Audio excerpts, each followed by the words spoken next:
சொட்டை அந்த மாதிரி நிறைய பேர் கூப்பிட்டுருக்காங்க இவங்களை. ஆனால் இன்னைக்கு 7 மாதத்துக்கு அப்புறம் அவங்க வந்து ட்ரீட்மெண்ட் செஞ்சதுனால இருந்து அவங்கள்ட்டே கேட்போம் என்னன்னு கூப்பிடுறாங்க. சொல்லுங்கள் சார். என்னை வந்து இப்போதைக்கு முடி அழகாக இருக்குது, முடி நிறையா இருக்குது, எப்படி வந்துச்சு எல்லாம் கேட்குறாங்க. இதுக்கு முன்னாடி வந்து சொட்டை மொட்டை அப்படின்னு கூப்பிடுவாங்க, மண்டையிலே முடியல அப்படின்னு. அப்போ நான் வந்து டாக்டர் வந்து பார்த்தேன். டிரான்ஸ்பிளான்ட் செஞ்சு 7 மாதம் ஆச்சு. 7 மாதம்னா நான் வந்து 3 மாதம் வந்து முடி கொட்டி நட்டு 1 மாதம் சென்று முடி கொட்டிடுச்சு. கொட்டினோன்னே நான் பார்த்தேன் என்னென்ன முடி கொட்டிடுச்சுன்னு பார்த்தா 4ஆவது மாதம் முடி வளர ஆரம்பிச்சிச்சு. வளர ஆரம்பித்தோன்னே அதோட 5ஆவது மாதம் முடி வளர்ந்துடுச்சு. அப்போ நான் குளிக்கும் போது மண்டையை பார்க்கும் போது கண்ணாடியே மகிழ்ச்சி ஆச்சு, மனசில் சந்தோஷம்.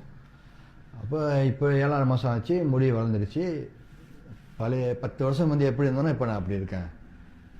தான் இனிமே இன்னும் 12 மாதத்துக்கு தான் நம்மளுக்கு ஃபைனல் ரிசல்ட்டே கிடைக்கும்.